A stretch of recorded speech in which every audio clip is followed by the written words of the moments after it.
Nouvelle édition, voici les titres qui vous seront développés.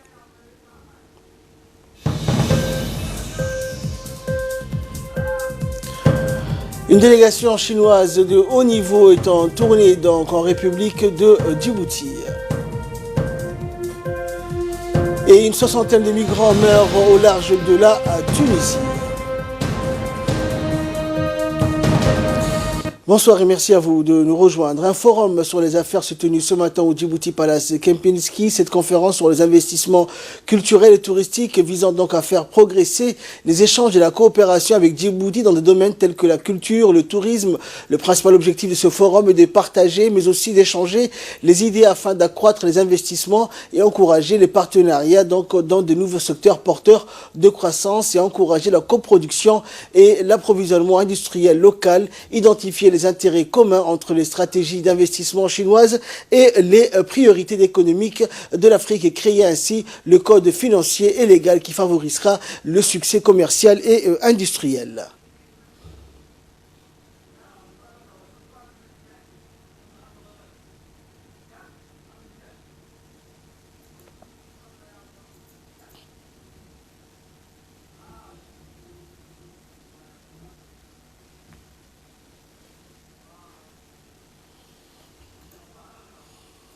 Et ces deux événements donc s'inscrivent dans la vision stratégique à long terme du pays, notamment la vision 2035.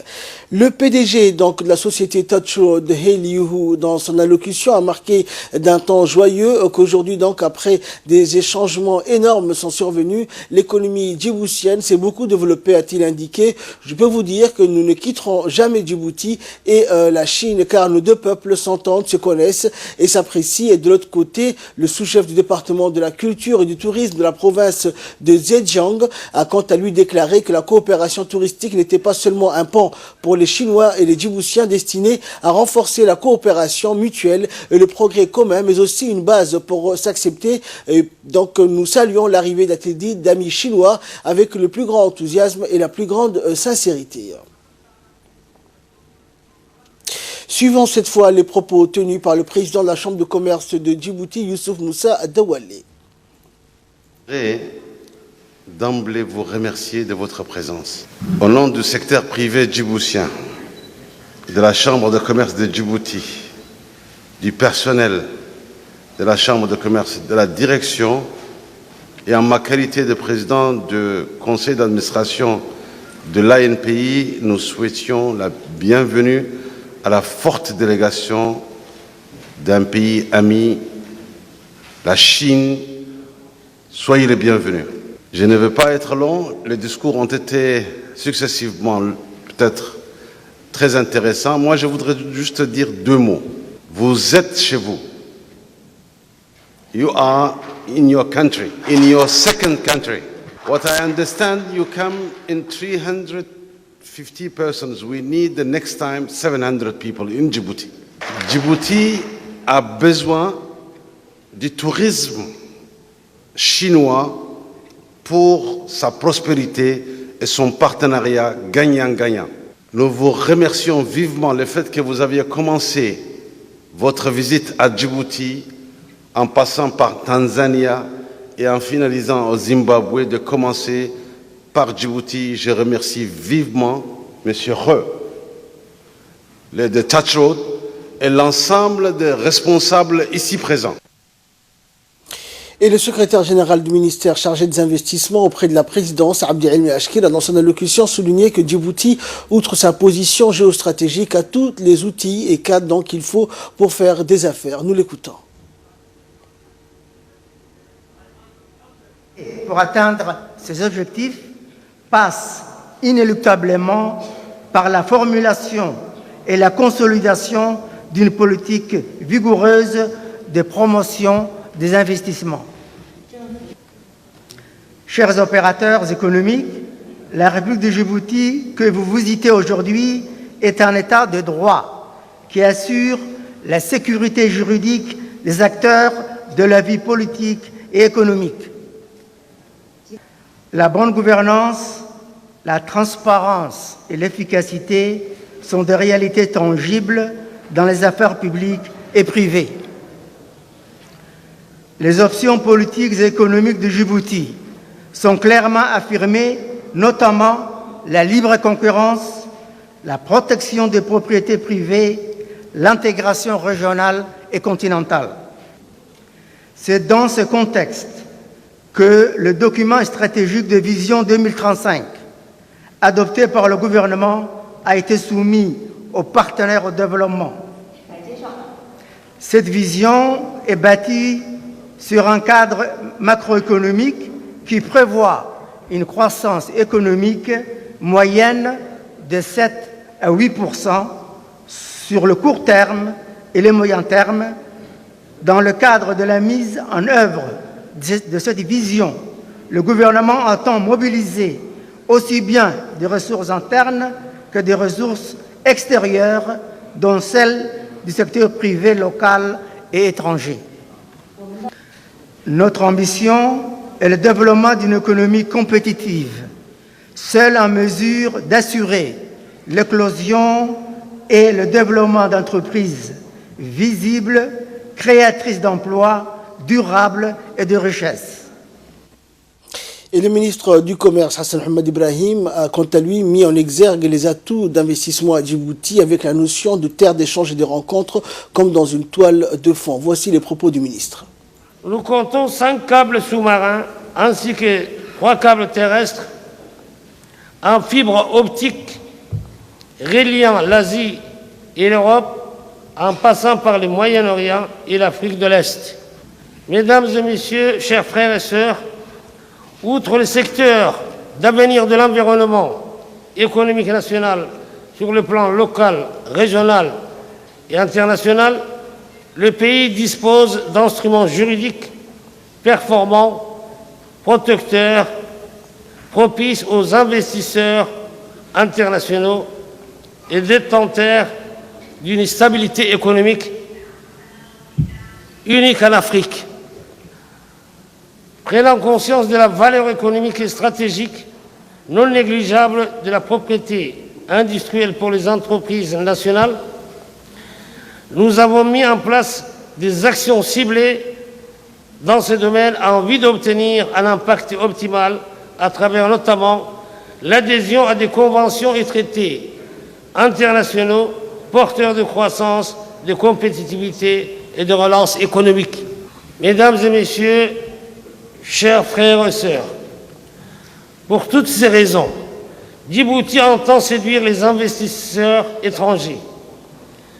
Grâce à ses nombreux atouts, sa politique incitative, son économie libérale, larges possibilités de rapatriement, des bénéfices pour les entreprises étrangères, ainsi que des encouragements fiscaux. D'ores et déjà, de nombreux grands entrepreneurs internationaux ont saisi des opportunités d'affaires qu'offre notre pays, telles que la Chine et la Turquie, notamment dans le secteur bancaire, du transport et de l'énergie. C'était donc hier que plus de 350 potentiels investisseurs chinois sont arrivés à Djibouti avec à sa tête donc le président directeur général de la société Touch Road, He Liu.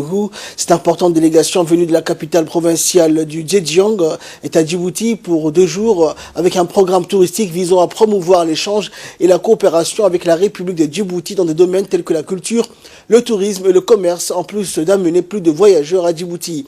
À son arrivée, cette délégation a été accueillie par le Premier ministre Abdelghadel Kamel Mohamed, le ministre de l'Environnement Mohamed Abdelghadel Moussa Helem, de l'ambassadeur de Djibouti en Chine Abdallah Abdullahi Miguel, du directeur du tourisme Ousmane Abdi. Cette délégation a été accueillie dans une atmosphère de joie avec des danses traditionnelles et de différents groupes.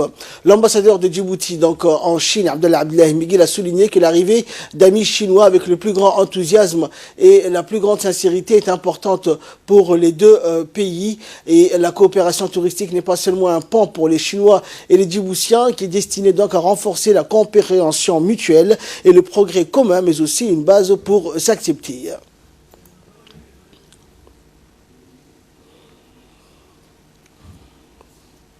Et la délégation chinoise donc a par la suite visité les sites à fort potentiel touristique, notamment le lac Assal et le Goubet. Cette première visite a débuté avec le lac Assal, l'un des phénomènes naturels les plus spectaculaires du continent africain et du monde, situé à moins 155 mètres en dessous du niveau de la mer. Des rives de sel et de gypse entourant le lac pendant plus de 10 km. Et un blanc aveuglant contraste de façon saisissante avec les champs de lave noirs qui l'entourent. Cette visite s'inscrit donc dans le cadre de la politique promotionnelle dans le prolongement de la campagne des atouts touristiques de la République de Djibouti menée tambour battant par le chef de notre représentation diplomatique en Chine. Djibouti donc a intégré le tourisme comme vecteur de la croissance économique. Cette visite est un marketing promotionnel très soutenu dans l'objectif de faire de Djibouti un pays incontournable pour les touristes. Cette initiative répond également aux objectifs de la vision Djibouti 2035 car le développement du secteur du tourisme est une des priorités du gouvernement pour lutter contre la pauvreté en créant des emplois, surtout pour les jeunes et les femmes.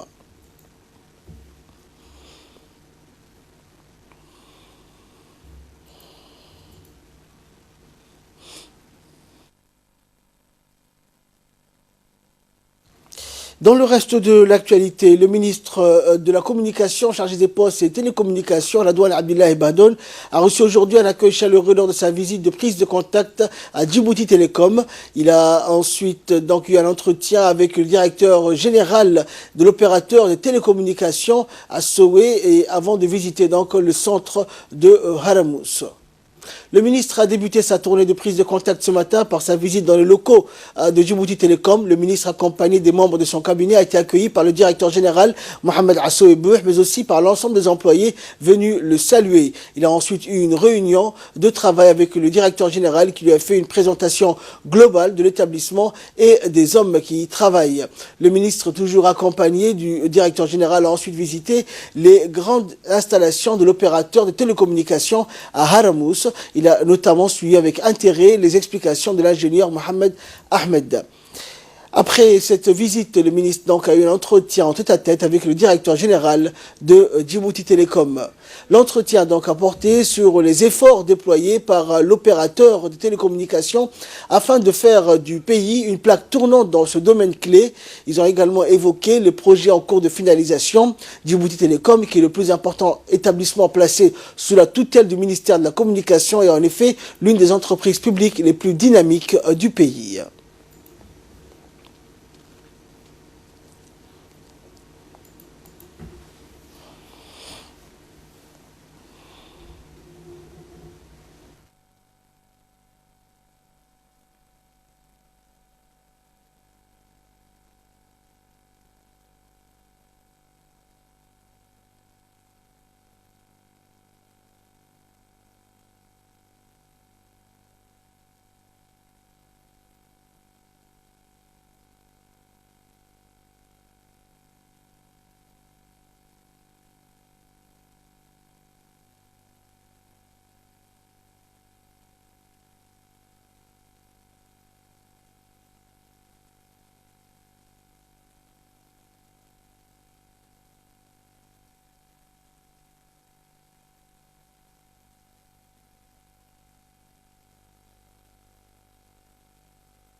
Et toujours dans le cadre des activités de prise de contact, le nouveau ministre du Travail chargé de la réforme de l'administration, Ismaël Ibrahim Roblé, a effectué ce matin une tournée des différentes directions relevant de son département. La direction donc administrative et financière, la direction du travail et de relations professionnelles, la direction des études et planification, la direction de l'administration publique et des fichiers central des agents de l'État, le secrétariat exécutif chargé de la réforme de l'administration. L'objectif de ces visites consistait donc à prendre connaissance des responsables et du personnel des directions et à s'enquérir de la situation. Durant cette tournée, le ministre a été accueilli chaleureusement par les directeurs de chacune des directions qui lui ont présenté leurs collaborateurs et ont donné des explications sur leur mission.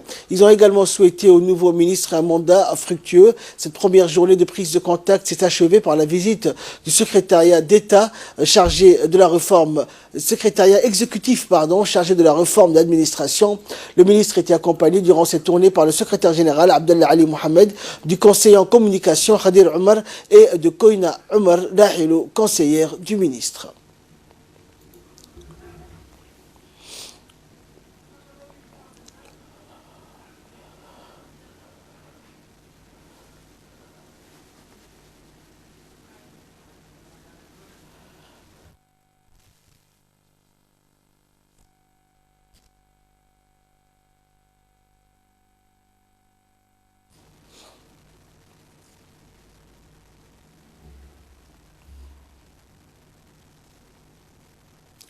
Et le ministre de l'Urbanisme, de l'Environnement et du Tourisme, Mohamed Abdelkader Moussa Helem, a effectué ce matin une tournée de prise de contact auprès des différentes institutions venant sous sa responsabilité. L'objectif de cette visite était de s'enquérir des missions et des activités en cours de chaque département. Le ministre a d'abord visité la direction de l'aménagement et du territoire, de l'urbanisme, de l'habitat, qui est notamment chargé de l'instruction et de la délivrance du permis de construction ainsi que du contrôle des bâtiments publics et privés. Le ministre Mohamed Abdelkader s'est ensuite rendu à la direction administrative et financière qui est chargée de gérer les ressources humaines, financières et matérielles du ministère. Le ministre a terminé sa tournée par la direction de l'environnement et du développement durable qui met en œuvre plusieurs projets dans le domaine du changement climatique et de la biodiversité sur l'ensemble du territoire.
En nouvelle nationale, toujours, le secrétaire d'État à la jeunesse et au sport, Hassan Mohamed Kamil, a eu aujourd'hui une réunion de travail avec l'ensemble de son personnel dans la salle de réunion du ministère des Finances. Première rencontre, après sa reconduction à la tête de cette institution. Le secrétaire d'État a souhaité à l'ensemble un Ramadan Moubarak avant d'annoncer les nouvelles lignes et directives de sa politique axée dorénavant sur la réédition des résultats. Les responsables présents ont quant à eux félicité le secrétaire d'État de la confiance renouvelée du président à son égard et ont tour à tour exposé les principaux problèmes ou obstacles rencontrés dans l'exécution de leur mission, ce à quoi le secrétaire d'État a apporté des éclaircissements et des recadrages pour mieux appréhender leur mission régalienne.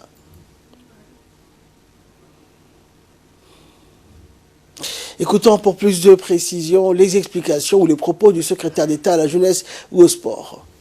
Grand honneur et un immense privilège de me retrouver devant vous après que le chef de l'État, son Excellence M. Ismaël Omar Guelleh, m'a renouvelé sa confiance en me reconduisant à la tête de l'État à la jeunesse et au sport. 3 ans après, c'est l'heure au bilan. Du chemin a été parcouru et du chemin reste à parcourir.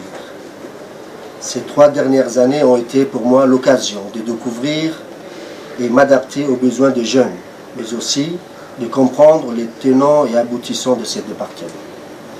Aussi, outre le cabinet, il existe au sein de ces départements 6 directions, qui chacune ont des missions claires et régies par la loi rectificative numéro 151 AN 11 et 6e législative portant organisation du secrétaire d'État à la jeunesse et au sport.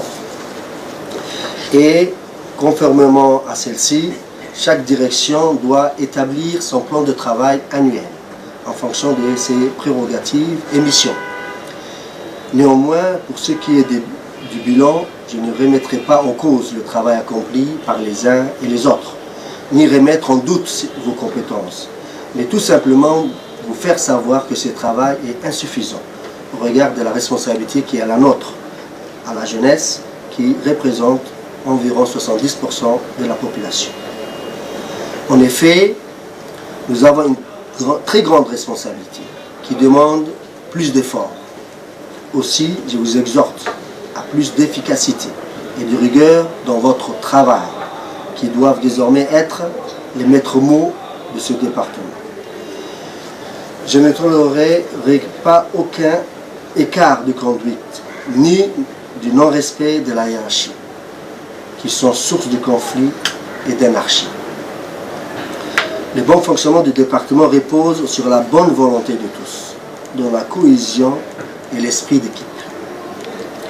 En effet, il est important, pour une meilleure visibilité de vos actions, d'installer une certaine synergie de travail qui aboutiront sans nul doute à de meilleurs résultats. Pour ma part, je m'engage envers vous tous à mettre en place un système de notation sur le résultat du travail que vous aurez à fournir et qui me permettra de motiver les personnes qui se seront démarquées d'une manière ou d'une autre dans la promotion et l'épanouissement de la jeunesse, objectif du département. Mesdames et messieurs, les responsabilités de ce département sont grandes et les attentes de la jeunesse le sont encore plus. Nous ne pouvons atteindre nos objectifs que si nous conjuguons nos efforts. Santé, cette fois, depuis le lancement de nouveaux plans de riposte contre le paludisme décrété par le ministre de la Santé, Mohamed Warsam Diriye, l'Institut national de santé publique de Djibouti, l'INSPD, sillonne la capitale pour mener des opérations d'épandage et de destruction des gîtes larvaires dans les différents quartiers de la ville de Djibouti. À cet effet, plusieurs équipes d'entomologistes et d'agents d'hygiène ont pu détecter des zones à risque pour y étaler et répandre des solvants d'insecticides au-dessus des eaux stagnantes et dans les fosses septiques.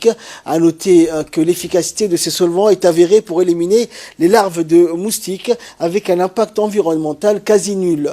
Par ailleurs, ces activités d'épandage sont combinées par les interventions des brigades mobiles de pulvérisation spatiale et qui emploient des moyens colossaux afin de stopper les proliférations des moustiques.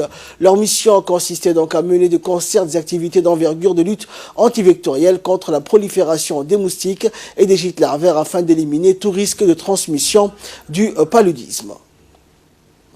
Également, la localité de Warabad, située dans le secteur de Wadio, la région de Boko, a reçu ce week-end un don de vivres. Ce don composé de riz, de farine, tomates, pâtes et thé destiné pour une centaine de familles a été offert gracieusement par la première dame de la République de Djibouti et présidente de l'UNFD, Khadra Mohamed Haïd. La distribution des vivres a été donc présidée par les autorités de la région en la présence de Hassan Dabli Ahmed et Mohamed Ahmed Ismail, préfet de la région et président du conseil régional respectivement. Sur place, donc aux côtés des autorités coutumières, les denrées ont été distribuées aux familles de Aga et de Baladlou. À l'issue de cette distribution, les chefs coutumiers et représentants des femmes n'ont pas manqué de remercier la première dame pour cet élan de solidarité, surtout en ce mois béni du Ramadan. Et le préfet et le président du conseil régional ont à leur tour réitéré leur remerciement à l'endroit de la première dame qui, en cette période de l'année et au tout début du mois béni du Ramadan, a pensé à soulager les difficultés quotidiennes de la population rurale souffrant d'une sécheresse chronique. Et page nécrologie pour clore l'actualité nationale. C'est avec tristesse que nous avons appris le décès de Habiba Douale Awale, décédée donc mardi dernier à Djibouti des suites d'une longue maladie. La défunte, née en 1946 à Djibouti, laisse derrière elle 7 enfants, dont Idriss Mohamed Ali, chef de service du personnel au Palais du Peuple. Nous adressons nos condoléances à la famille et aux proches de la défunte et nous prions le tout miséricordieux de l'accueillir en son paradis éternel. Inna lillahi wa inna ilayhi raji'un. Dans l'actualité internationale à présent, les ex-otages libérés vendredi par les forces spéciales françaises dans le nord du Burkina Faso sont arrivés donc hier à Paris où ils ont été accueillis notamment par le président français Emmanuel Macron, le ministre de la Défense Jean-Yves Le Drian et ainsi que la ministre française des Armées Florence Parly, le chef. Ils étaient sur place pour accueillir les ex-otages libérés la veille lors d'une opération à haut risque des forces spéciales françaises, au cours de laquelle 2 militaires ont perdu la vie.